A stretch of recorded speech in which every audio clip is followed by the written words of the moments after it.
दोस्तों नमस्कार। देश में जब छात्रों का बड़ा आंदोलन चल रहा है, देश की राजधानी सड़क से लेकर संसद तक, देश की राजधानी दिल्ली में संग्राम मचा हुआ है छात्रों के आंदोलन के कारण। नीट परीक्षा लीक के मामले में देश के शिक्षा मंत्री से दिल्ली में इस्तीफा मांगा जा रहा है। पूरे देश भर के छात्र जुटे हैं। वहीं बिहार की राजधानी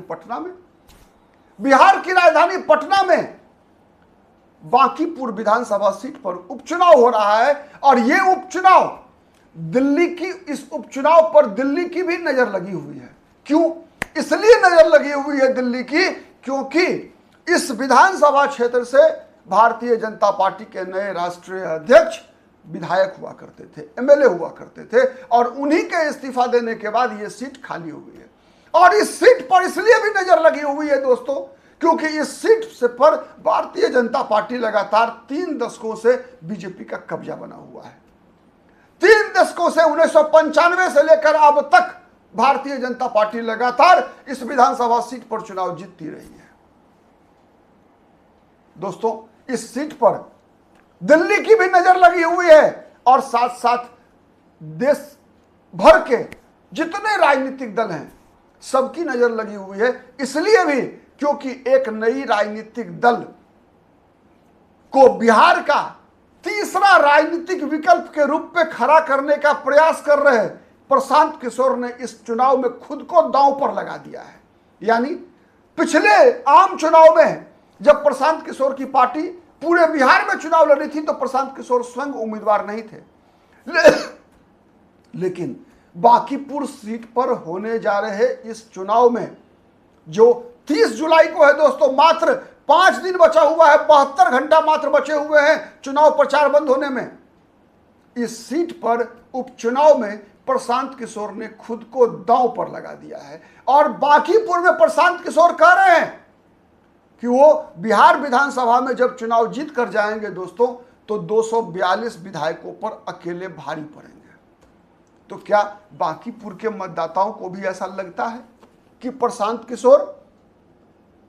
किशोर बिहार में तीसरा विकल्प बनकर उभर सकते हैं? क्या प्रशांत किशोर चुनाव जीतने में सक्षम होंगे? क्योंकि प्रशांत किशोर यदि बांकीपुर विधानसभा सीट जीतते हैं दोस्तों तो जहां एक तरफ भारतीय जनता पार्टी बिहार की राजनीति में मुंह दिखाने लायक नहीं रहेगी, एक बड़ा संदेश जाएगा देश भर में कि उस विधानसभा सीट के उपचुनाव में भारतीय जनता पार्टी हार गई।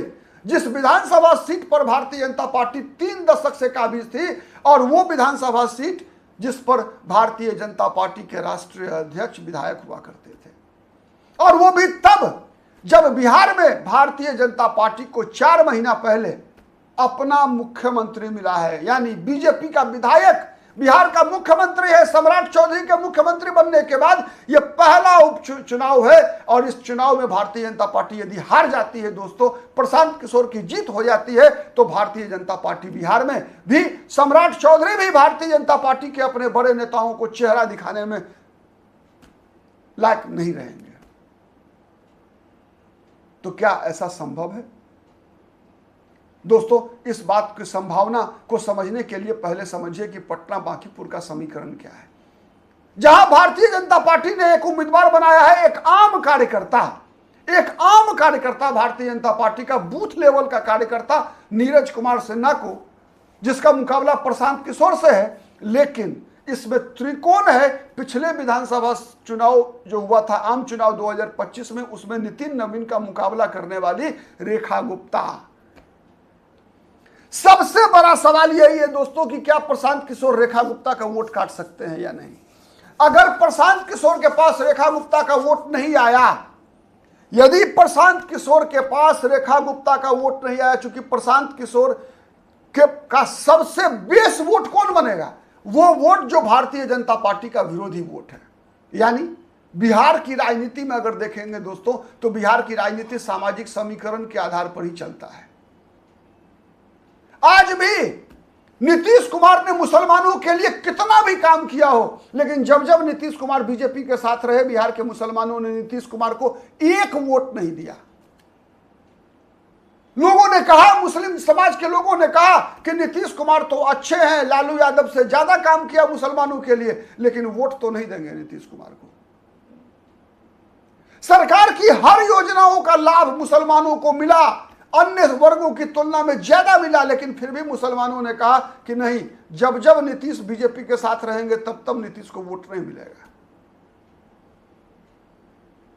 लेकिन वही नीतीश जब 2015 के विधानसभा चुनाव में जब आरजेडी के साथ थे तो मुसलमानों ने कहा कि आरजेडी नहीं चाहिए, नीतीश चाहिए, तेजस्वी नहीं चाहिए सीएम, नीतीश चाहिए। लेकिन दोस्तों 2025 के विधानसभा चुनाव में एक और ट्रेंड दिखा। एक और ट्रेंड क्या दिखा कि जहां जहां मुस्लिम मतदाताओं को यह दिखा कि यहां कांग्रेस आरजेडी के बदले कोई मुसलमान मिल जाएगा, और वो मुसलमान भी यदि एआईएमआईएम का हो या कोई प्रभावी निर्दलीय हो, तो मुसलमानों का वोट उसे जाएगा पहले, तब जाएगा आरजेडी को, तब जाएगा एआईएमआईएम को या किसी और पार्टी को। सीवान का लोकसभा उपचुनाव, हिना साहब को गया मुसलमानों का वोट, भले ही हिना साहब निर्दलीय लड़ रही थी। दोस्तों जब गोपालगंज में उपचुनाव हुआ था विधानसभा का, गोपालगंज के उपचुनाव में मुसलमानों ने आरजेडी के उम्मीदवार को वोट नहीं दिया, बल्कि एआईएमआईएम के उम्मीदवार को वोट दिया, इसलिए कि मुसलमान वहां आरजेडी को सबक सिखाना चाहता था। तेजस्वी यादव को तेजस्वी यादव की औकात बताना चाहता था। विधानसभा चुनाव में जिन सीटों पर एआईएमआईएम जीत सकती थी बगैर हिंदू के वोट के, वहां चुनकर मुस्लिम मतदाताओं ने 5 विधानसभा सीटों पर एआईएमआईएम को वोट दिया। तो बांकीपुर में मुसलमान क्या करेंगे? प्रशांत किशोर या रेखा गुप्ता? समझिए दोस्तों, मुसलमान उसको वोट देंगे जिसके पास ज्यादा वोट होगा पहले से, गैर मुसलमानों का।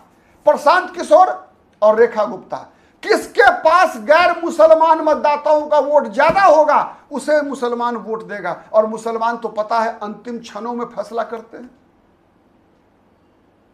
अंतिम क्षणों में फैसला होगा मुस्लिम वोट किधर जाएगा।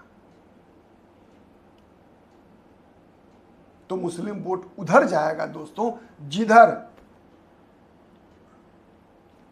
गैर मुसलमानों का वोट ज्यादा होगा। एक बात तो तय है, बिहार के सवर्ण लगभग 100% आप कह सकते हैं प्रायः बीजेपी के साथ होते हैं। लेकिन इस चुनाव में चूंकि प्रशांत किशोर ब्राह्मण जाति से आते हैं और प्रशांत किशोर ने भरत तिवारी एनकाउंटर जैसे मुद्दों को, यूजीसी जैसे मुद्दों को चुनावी मुद्दा बनाया है। कुछ सवर्ण समाज के लोग बीजेपी से नाराज दिख रहे हैं भरत तिवारी एनकाउंटर के कारण। वैसे मुख्यमंत्री आवास में भरत तिवारी के परिजन मिलकर आए हैं, चिराग पासवान भरत तिवारी के घर पर जा चुके हैं, अशोक चौधरी भरत तिवारी के घर पर जा चुके हैं। यानी बीजेपी, जनता दल यूनाइटेड और चिराग पासवान की पार्टी गठबंधन की ये तीनों सहयोगी बारी बारी से भरत तिवारी के परिवार के आंसू पोंछ चुके हैं। एक बड़ा संकेत दिया है। बीजेपी ब्राह्मण भूमिहार वोटरों को साधने के लिए अपने बड़े बड़े नेताओं को गली गली घुमा रही है, चाहे वो गिरिराज सिंह हो, चाहे वो मंगल पांडे हो, चाहे वो अश्विनी चौबे हो, सब के सब गली गली घूम रहे हैं, जिससे कि प्रशांत किशोर ब्राह्मण और भूमिहार जाति के वोट को काट नहीं सके। दोस्तों इतिहास गवाह है, जब से बिहार में कांग्रेस पार्टी 1995 के विधानसभा चुनाव के बाद आरजेडी के साथ गई, तब से बिहार का सवर्ण कांग्रेस से नाराज हुआ, कांग्रेस को छोड़ दिया, लगातार बीजेपी के साथ रहा है। ऐसा कई चुनाव आपको भी याद होगा दोस्तों, जब बिहार में सवर्ण समाज के लोगों ने बीजेपी को आंखें दिखाई, जदयू को आंखें दिखाई कि अब की मजा चखाएंगे नीतीश कुमार को, अब की मजा चखाएंगे भारतीय जनता पार्टी को, मोदी के खिलाफ मोदी को भी गाली देंगे। लेकिन जब चुनाव का समय आता है दोस्तों, तो सवर्ण समाज के लोग बीजेपी को वोट देते हैं। आप कितने सहमत हैं बताइएगा। चुनाव के मतदान का समय आते आते भी बीजेपी के उम्मीदवार को गाली देकर भी वोट कमल छाप को ही बिहार का सवर्ण देता है। इतिहास इस बात का गवाह है। और दूसरा बात दोस्तों, दूसरा बात, एक और चीज अंतर क्या है, अब देखिए बांकीपुर के उपचुनाव में हो क्या रहा है। बांकीपुर के उपचुनाव में यह हो रहा है कि वोकल सवर्ण जो हैं, जो सवर्ण वोकल है, सड़क पे बोलते हैं, वो लोग बीजेपी को गाली दे रहे हैं, वो लोग मोदी को मोदिया कह रहे हैं, वो लोग मोदी को मोदिया कह रहे हैं, मोदी को गाली दे रहे हैं, सम्राट चौधरी को गाली दे रहे हैं। वोकल सवर्ण जो 5 से 10% होंगे, वो प्रशांत किशोर के साथ घूम रहे हैं। अब आप अनुमान लगा लीजिए कि उसकी प्रतिक्रिया क्या हो रही है। उसकी प्रतिक्रिया यह हो रही है दोस्तों कि मोदी भी ओबीसी वैश्य वर्ग का काफी वोट है बांकीपुर में। सम्राट चौधरी बीजेपी का नेता ओबीसी, अब मुख्यमंत्री सम्राट चौधरी। अब आप अनुमान लगाइए कि ओबीसी में क्या प्रतिक्रिया नहीं हो रही है। जितना 10% सवर्ण बीजेपी को छोड़कर जा रहे हैं, उससे ज्यादा पिछड़े वर्ग के लोग इस बयानबाजियों के, मोदी के खिलाफ, सम्राट चौधरी के खिलाफ जो बयान दिए जा रहे हैं सवर्ण के एक वर्ग के द्वारा, जिनकी संख्या मुश्किल से 10% भी नहीं है, उसकी प्रतिक्रिया में गैर यादव ओबीसी वर्ग के लोग बीजेपी के साथ एकजुट हो रहे हैं, बीजेपी के साथ एकजुट हो रहे हैं। यह परिवर्तन है। यादवों के लिए आरजेडी आज भी, तेजस्वी यादव, आरजेडी आज भी प्रतिष्ठा का सवाल है।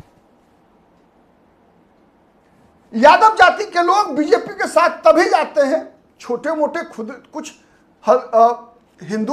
हिंदुत्व के धारा में यादव भी बहे हैं, इसमें कोई दो मत नहीं है। बांकीपुर में भी कई यादव ऐसे हैं जो बीजेपी को लगातार पारंपरिक रूप से वोट देते आए हैं, लेकिन जो यादव जनमत है, यादव जो आज भी बड़ी संख्या में जो यादवों का बहुमत है दोस्तों, वो आज भी आरजेडी के साथ जुड़ा हुआ है। तेजस्वी यादव को ही अपना नेता मानता है। उनको लगता है कि यादवों की सत्ता में तभी वापसी होगी जब आरजेडी मजबूत होगा। तो परिस्थिति दोस्तों अगर आप गौर से देखेंगे तो बांकीपुर का जो डेमोग्राफी है कि सवर्ण है, उसके बाद यादव है, आबादी में बनी वैश्य वर्ग है, वैश्य वर्ग की उम्मीदवार है आरजेडी की रेखा गुप्ता, हिंदुओं में यादवों की संख्या सबसे ज्यादा है, अति पिछड़े वर्ग के वोटर है। दोस्तों इसका मतलब प्रशांत किशोर के पास सॉलिड वोट है किसका? सॉलिड वोट प्रशांत किशोर के पास केवल मोदी और सम्राट चौधरी से नाराज सवर्णों का वोट है। वो वोट जो आज भी कांग्रेस और वामपंथियों के साथ होता है, जो हर वक्त नरेंद्र मोदी को गाली देने वाला वोट है, वो वोट ही प्रशांत किशोर के साथ है। तो जब इतना छोटा वोट है तो क्या मुसलमान प्रशांत किशोर को वोट दे रहे हैं बांकीपुर में? मेरे अनुसार तो नहीं दे रहे हैं। मेरे अनुसार तो आरजेडी का मुस्लिम यादव कॉम्बिनेशन इंटैक्ट है। मेरे अनुसार चूंकि यादव आरजेडी के साथ, कुछ पिछड़े वर्ग के लोग, कुछ वैश्य वर्ग के लोग जो रेखा गुप्ता की उम्मीदवारी के कारण आरजेडी के साथ है, स्थानीय उम्मीदवार है रेखा गुप्ता बीजेपी के खिलाफ, तो ऐसे वोटर के होते हुए प्रशांत किशोर की तुलना में रेखा गुप्ता के पास तो बेस वोट ज्यादा है ही। प्रशांत किशोर के पास जैसा मैंने बताया छोटा सा वोट है। तो सवाल है कि मुसलमान जैसी उम्मीद है रेखा गुप्ता के साथ ही जाएगा, भले ही वर्तमान में वो तेजस्वी यादव से नाराज है। तेजस्वी को जैसे बीजेपी से नाराज होते हैं 90% सवर्ण, लेकिन अंत में वोट बीजेपी को ही डालता है, वैसे ही मुसलमानों में भी जो तेजस्वी यादव को गाली देने वाले लोग भी हैं। अंतिम में वोट बीजेपी को हराना है, नीरज सिन्हा को जीतने नहीं देना है। बांकीपुर में बीजेपी नीरज सिन्हा की हार, नितिन नवीन की हार होगी, सम्राट चौधरी की हार होगी, नरेंद्र मोदी की हार होगी। यानी नरेंद्र मोदी, सम्राट चौधरी, नितिन नवीन सबको हराने के लिए बांकीपुर का मुसलमान एक मुस्लिम वोट आरजेडी को मिलेगा, ऐसा संकेत निकलकर आना शुरू हो चुका है। और इसका मतलब प्रशांत किशोर का बाजा बज जाना तय है। आपको क्या लगता है? आपको क्या लगता है कमेंट करके जरूर बताइएगा दोस्तों। अभी इतना ही, फिर मुलाकात होगी अन्य मुद्दे पर, तब तक के लिए नमस्कार।